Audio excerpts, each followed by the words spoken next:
জীবনে যতদিন শুক্রবার পাবেন 4টা আমল করতে ভুল করবেন না।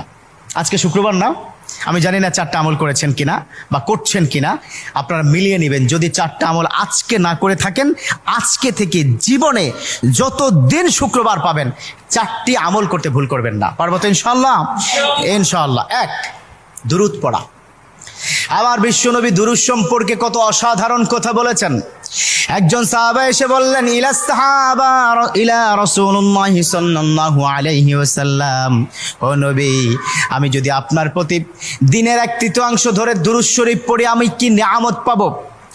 বিশ্বনবী বললেন, তুমি যদি দিনের 1/3 ধরে আমার প্রতি দুরূদ শরীফ পড়ো তোমার জন্য বিশাল উপকার হবে, আরো বাড়িয়ে পড়লে তোমার জন্য আরো ভালো হবে। সাহাবা মহা খুশি হয়ে গেলেন, ইয়া রাসূলুল্লাহ, আমি দিনের অর্ধেক সময় জুড়ে যদি আপনার প্রতি দুরূদ শরীফ পড়ি তাহলে কি হবে? বিশ্বনবী বললেন, এটা বিশাল শুভ সংবাদ তোমার জন্য, তার চাইতে আরো বাড়িয়ে পড়লে তোমার জন্য আরো ভালো। সুবহানাল্লাহ। বিশ্বনবীর কথা আবেগতাড়িত হয়ে সাহাবা বললেন, ও নবী, আমি পুরো 24 ঘন্টার যখনই সময় পাবো